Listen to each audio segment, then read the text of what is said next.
Hello my friends, and thanks for stopping by my shop.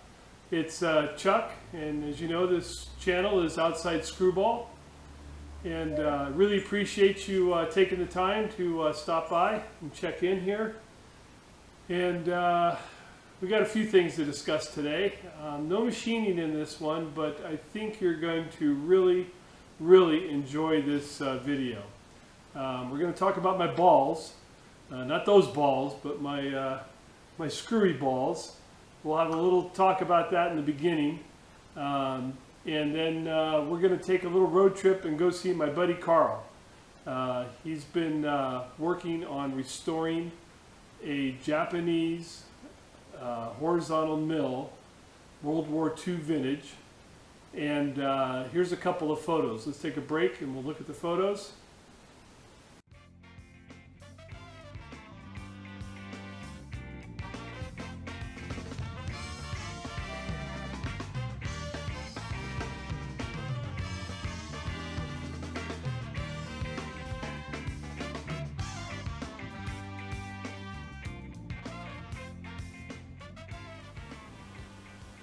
Okay, we're back from those photos. So we're going to have a little discussion about my balls, and then we'll get over to Carl's. So just a quick update. My screwy balls are going to go on eBay here shortly. Here's a box. I got the balls in process. You'll find out later that I'm looking for the son of a gun that grinds the balls. He hasn't been around lately, but got a lot of boxes to fill, and the boxes turned out really great. And these will be donated to the Keith Fenner Toolbox giveaway.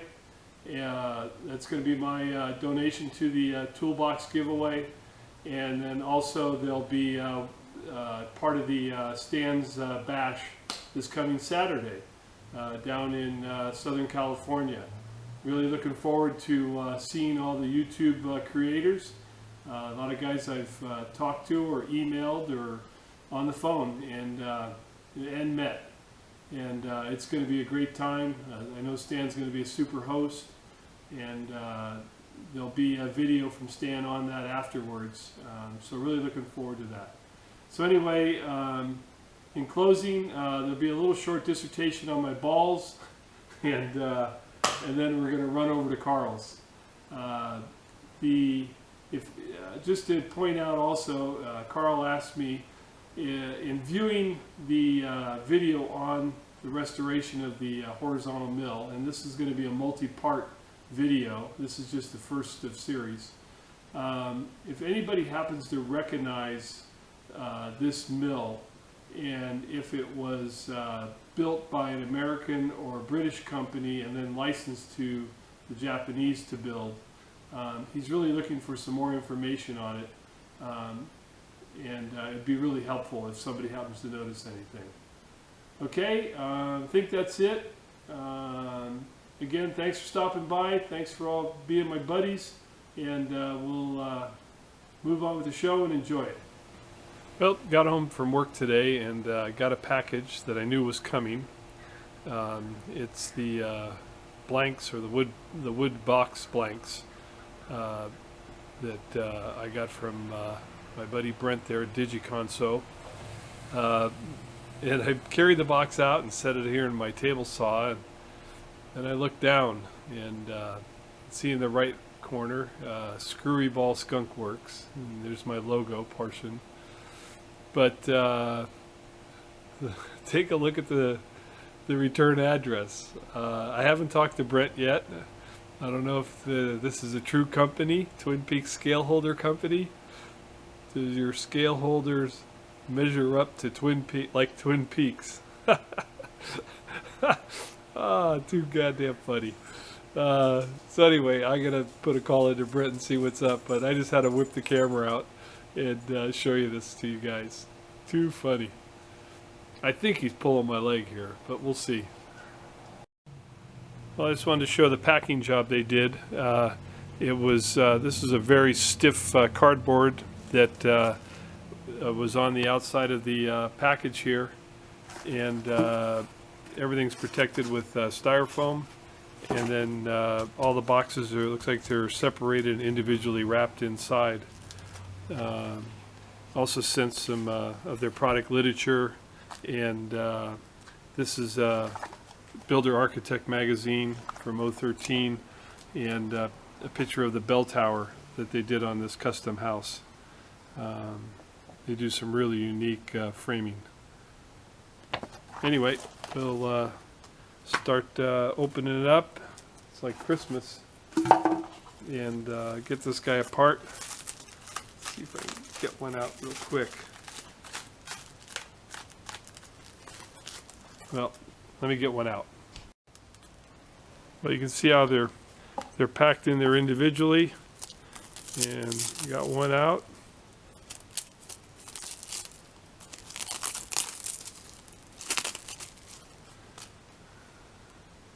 And there it is, beauty. A little light sanding to get it cleaned up, and then start staining. Super. Beauty. Just had a check. We had some discussion on ball fit, and they opened up the clearances just a little bit, and just perfect. Just perfect. And box closes up nice and tight. Brent, thank you very much. Just, I'm excited, and I think anybody that buys this product is going to be very proud to own this custom box that you made. Cool. Okay, just set open up a second one. Just beautiful. Just beautiful. Look at the grain inside. Just something else. Let's try a little ball fitting. Tried it on the other one. First box I opened up. Ah, perfect. Just perfect.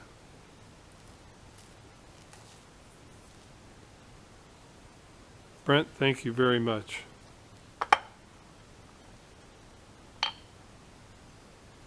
Ooh, this one's a keeper. This one's mine.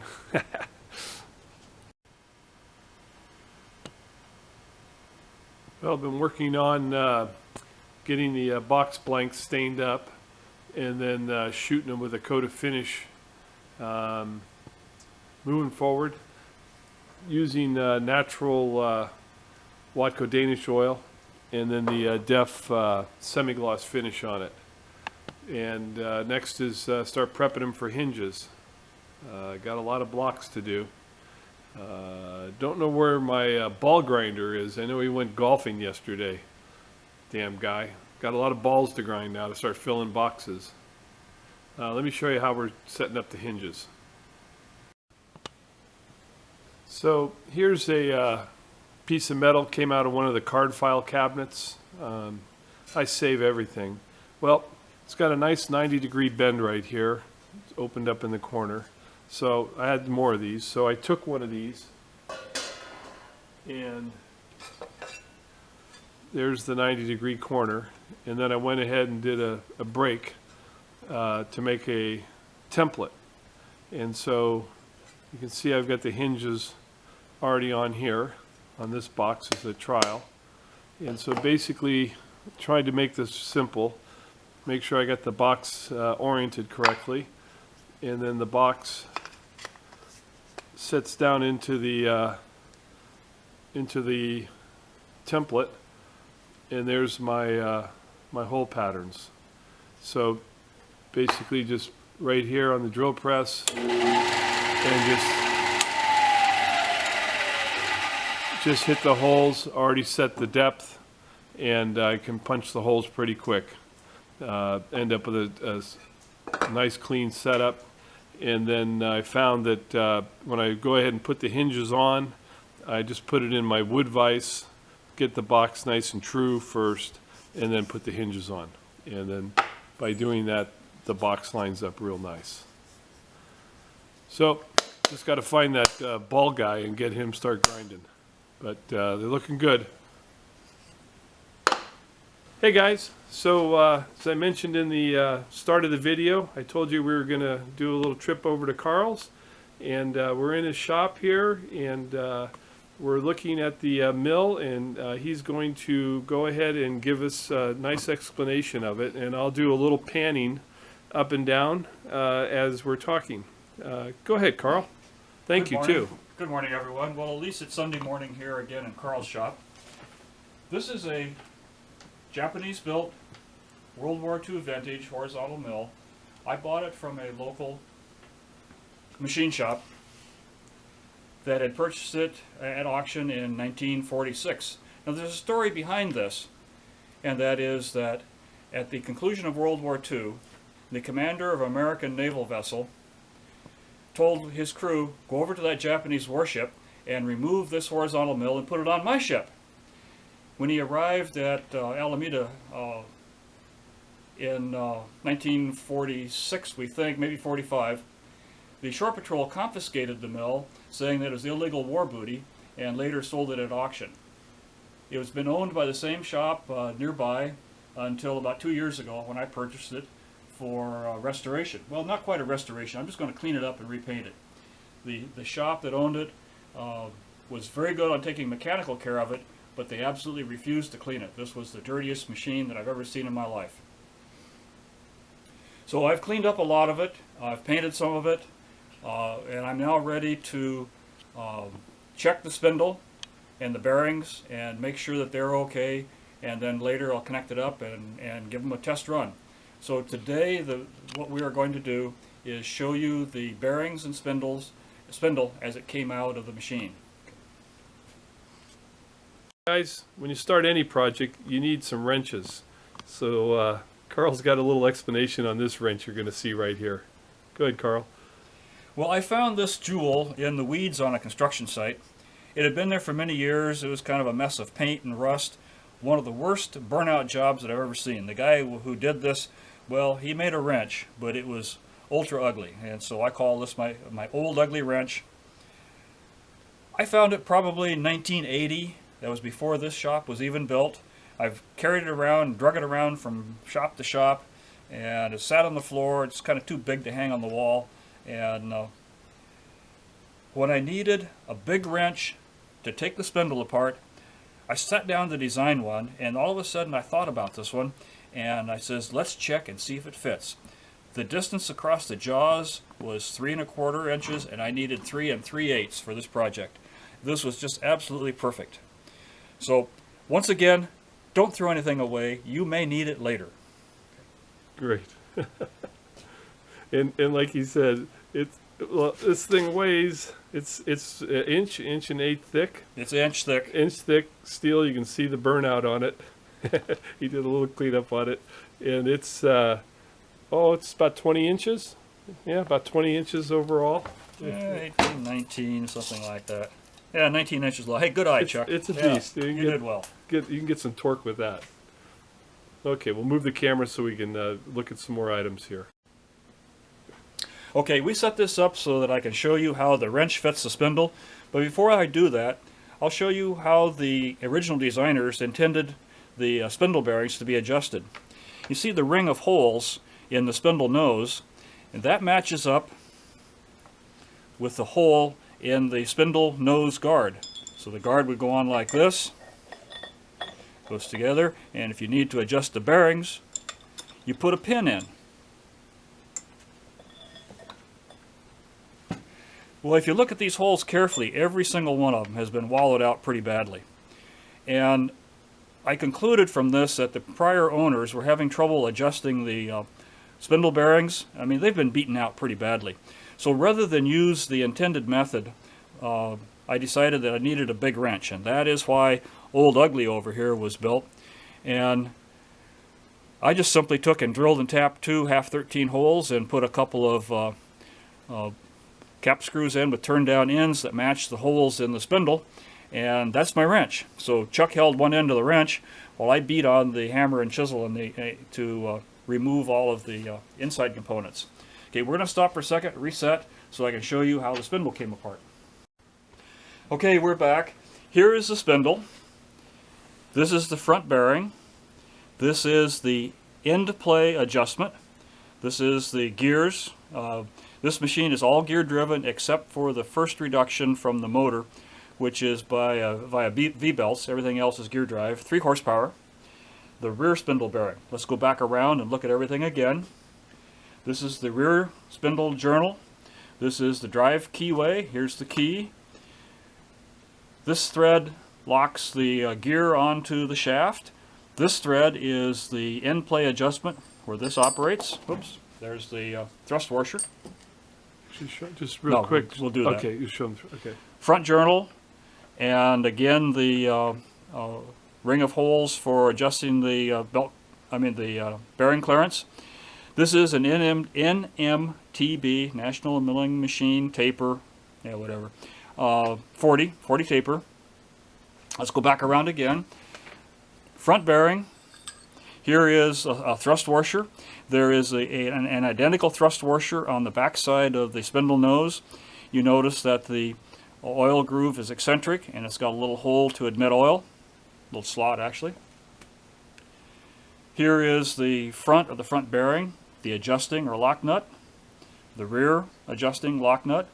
As again, it's not a ball bearing or a roller bearing, plain bearing. There's a little felt here on the bottom side that admits oil into the clearance space, and the nice thing about it is that all of the oil is run through felt filters. Later we'll show you the oiling path, but the oil is admitted to the bearing at the point of lowest pressure, which is on the underside, and then distributed throughout the bearing by motion of the journal.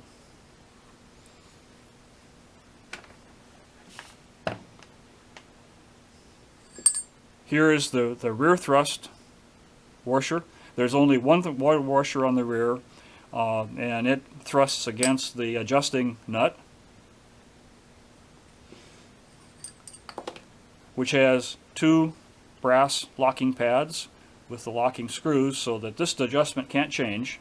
So you can get that up to see it. You can see Oh. it. Yeah. See it a little better? All right. Yeah. There we go. Cool.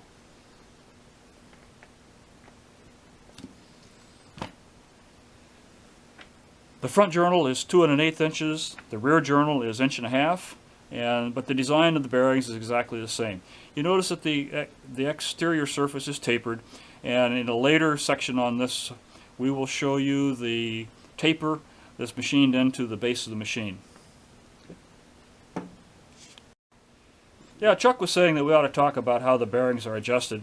Again, there's matching tapers on the externals of the bearing and the internal on the machine base, so that as you pull the taper into the machine, it squeezes it down, takes up the clearance, reduces the diameter in here, and that is accomplished by one slit that is cut the full way through with a piece of wood in it, and then 1, 2, 3, 4, 5, 6 slits that only go part way through. This gives them a small measure of flexibility, so we don't just collapse on 2 sides, but kind of collapses in a sort of a polygonal shape all the way around, which very quickly will wear quite round. So that's how these bearings are adjusted. The general rule of thumb for journal bearings is about 1/1000 inch clearance per inch diameter. So a 2 1/8 inch journal would take roughly 2/1000 clearance. I'm going to run it a little smaller. I'm going to use about 7.5 tenths per inch. So I'm going to set this initially at 2 inches. And when we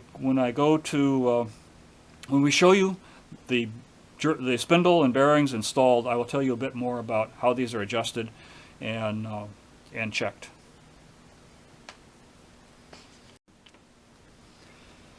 Chuck reminded me that we wanted to talk about the right and left hand threads. The end play adjustment was right hand, and it was pretty obvious that was what it was. Didn't seem to be a problem. But what I did, just to make sure that we knew, is I took an engraved right hand thread on in between the lock nuts or lock screws, so that the next guy, or when I do this again, I know that this one is right hand. a little bit more of this problem with this one because we could only see just a portion of one thread. But I had an idea for some reason that it might be left hand. And the reason was that I bashed on it real good, thinking it was right hand, and it didn't move. And that always raises the question, is that a left hand thread? It turns out it was. Chuck and I both looked at this very carefully and decided that we could see the thread disappearing into the nut in the reverse direction. So I don't know if you can see this, but again, I engraved left-hand thread, this time on every single segment of the nut, so that anybody who in the future wants to disassemble this will see that it's a left-hand thread. Also, the nut was hit both in directions, right? So it was kind of hard to determine which way it was going.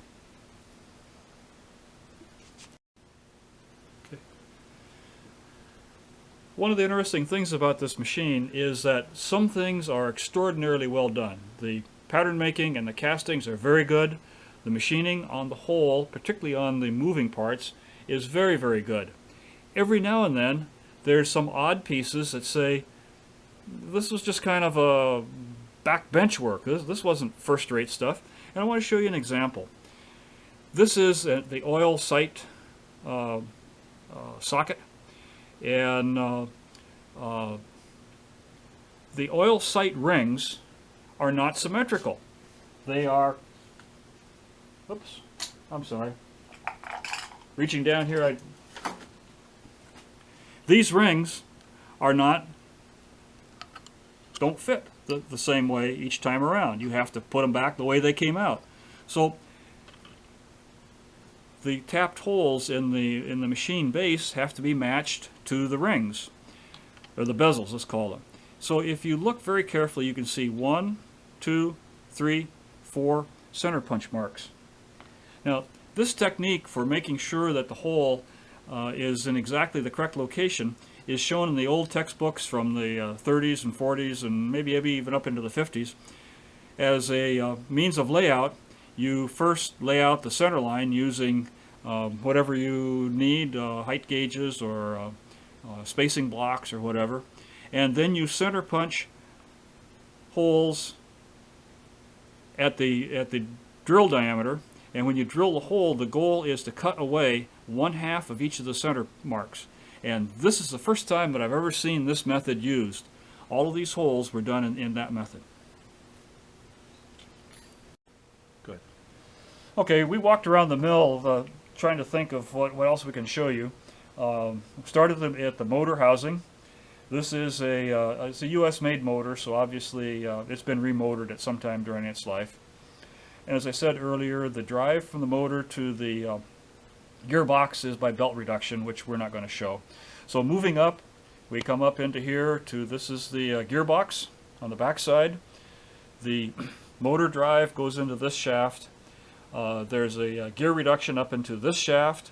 And here we have something that's very interesting, is a set of pick-off gears that are used to set the spindle speed. So you just simply got to be careful because the keys will fall out. When you want to change speeds, you just simply the key fell. There it is. Pull the gear out, and look what happened. The keys fell out. Well, okay, over the years, the keyways in that shaft have worn out, and so we have to be really careful about, oops, and the keys fall down inside the sump. Now I got to take the sump cover off and fish the key out. That's all right. We'll deal with those problems later. It's only on camera for sure. Yeah, oh well. So moving up, up there about to there. We're up to the. All right, let me fix this thing in place here, and we're going to look a little bit at the rear spindle bearing seat. Let's call it that. Again, it has a taper machined in the base casting. One of the interesting features is that it has an anti-rotation notch here for the thrust bearing? No, for the bearing itself. The bearing has a pin. That's right, it does. The bearing has a pin. Yeah. The reason that the bearing is pinned is to align the, here Chuck's bringing the one of the bearings over. This is the front one. The bearing pin goes in here and aligns, let's turn it around where we can see this. Here is the felt that feeds oil into the bearing, and that aligns the felt down with the there's a felt inside here that goes all the way around.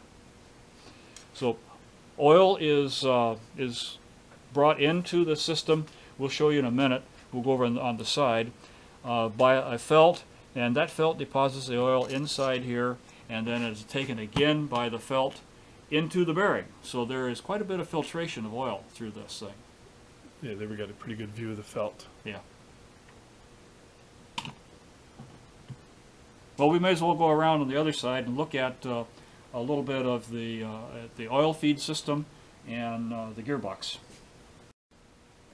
Okay, this is the spindle oil sump.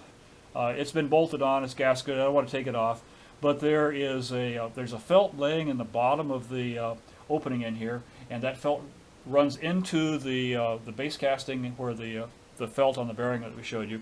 There's another one at the back, takes oil up into that bearing. The sight glass to show you the oil level. This is the filler? That's the filler cap. Yeah. Okay. Now we're going to go down and look at the a little bit at the gearbox. Go ahead. Well, looky there.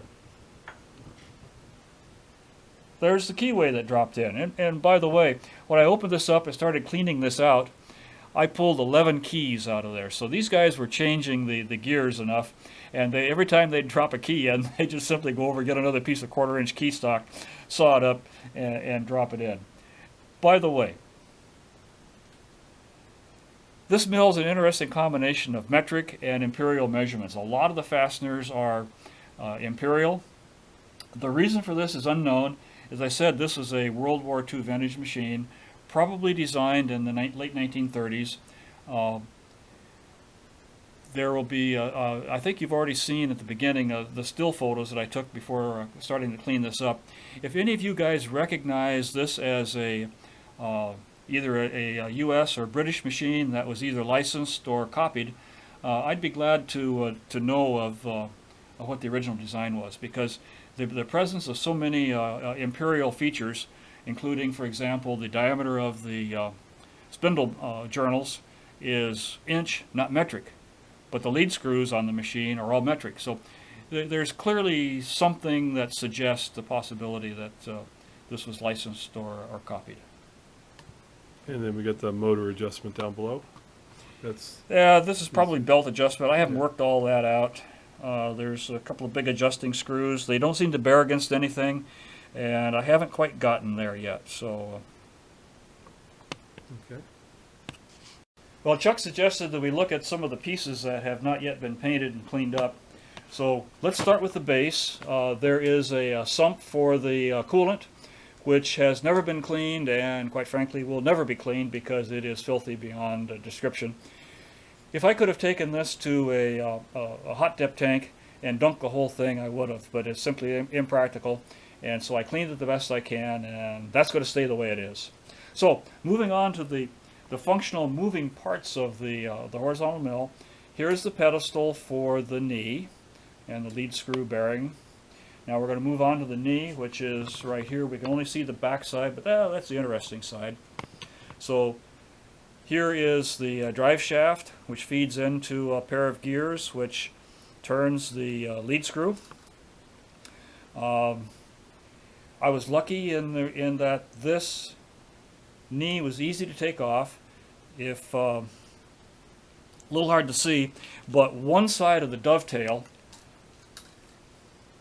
down here simply unbolted and allowed me to rotate the knee and lift it off. It didn't have to slide all the way up the ways on the base.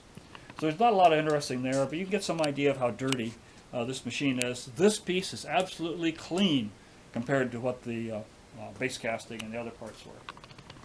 So moving over to here, this is the underside of the saddle. So this is the saddle, or the knee saddle way, I guess we'd call it. And here is the power feed gears that feed the table. Power feed only on the table. It has rapid traverse and slow speed. So moving over here, this is the table with a pile of parts. This piece is the saddle, lead screw, bearing assembly. This is the table lead screw, and you can see if you look right here. How we doing, Chuck? Good. This is the drive gears for right and left feed direction. The drive comes in. I forget exactly where that comes in. I'd have to turn the saddle over to show you that. But these pieces are yet to be cleaned, and again, it's all hand cleaning, scraping, lots of solvent. Zep Purple K is one of the better cleaning solvents for getting this polymerized cutting oil off. That's about it. Great, Carl. Well, thank you for the first part of this series. We're going to be back to do some more. And I have to tell you guys, I stopped by Carl's shop a couple times during the week to come over and say hi to my friend. And he's back here cleaning and painting, and I'm having fun. I'm loving it, and he's enduring it. I know he's enjoying himself too, though, because he wouldn't be doing it if he wasn't. And then you can see real quick, he's got a A-frame set up here that goes up, and I kind of showed earlier, but that's how we picked the mill up. And the mill has been actually on a cart that Carl has fabricated and has raised and lowered to make working on this unit much more pleasurable. Doesn't want to be on the floor, and don't want the unit up too high as you're working on the different components. Well, I got to add a little bit on this. Is that I was an electrician, and in general, if it can be built, we can build it with unistrut or superstrut. I like superstrut. That's what I use. If Chuck goes all the way up to the beam up there, I'll tell you the story about that doubled C channel. I worked on a wafer fab. That's where they make the chips for all the electronic stuff. And the walls and ceilings were being fabricated out of this double deep strut. And I was just there for a day, and I told the journeyman I was working with, at the end of this job, if there's a 7 or 8 piece of this strut left, ask if you can take it. He showed up the next day and dropped one of these off and says, "There you go." I said, "Wait a minute, what was this?" And he says, "I just walked over and it says, I need this, picked it up and threw it in my truck for you." So that's how I got that nice piece of strut, which is something on the order of 5.5 inches deep. You don't see that very often. And then I got to show you one more thing. As Carl was talking about doing his lift, I says, "Hey, Carl, get over to my house. I think I got something that'll help you support your A-frame." And these are used in the construction industry to support floors when they're loading drywall up on the floors. And I happened to have 2 of them. They were sitting on the side of my shop. And I said, "Carl, come on over." And he said, "Hey, perfect." And I says, "Yeah, you can keep them at your house now." Yeah, thanks a lot. I don't know if they'll ever return home. But they worked out great, and I'm glad that it helped them. Well, the thing on using unistrut is that the engineering tables for strut do not give point loading for it. They only give distributed load. So it's pretty hard, unless you're really an engineer, to know exactly what the load rating of a gantry like this is. So in preparation for this, Chuck and I estimated the weight of this base to be around 2,000 pounds. And the span between the legs of my gantry is roughly 7 feet. I just had no way of knowing that I wouldn't collapse it, so I borrowed these floor jacks, and then on top of the main beam, I borrowed a piece of a 2-inch square tube from Chuck and put that up there as a doubler. And then as I loaded the beam with the Yale hoist, I had a tape measure measuring the deflection of the beam at center span, figuring that the usual beam rule 1/120th is a good number, and I figured I could put up with a deflection of about 1/8 of an inch. It only deflected 1/16th, and I says we're safe. So non-engineering kind of rule of thumb, but there is a little bit of engineering behind it. Yeah, kind of fun too. The first day of the lift, Keith Rucker happened to be here. Oh yeah. Yeah, Keith was on the visit out here to California, and he was standing by in case Carl and I got crushed. All right, Yeah, guys. he had his finger on the 911 button, so just in case. or these California boys. I thought Okies were back south. Yeah. Well, All right.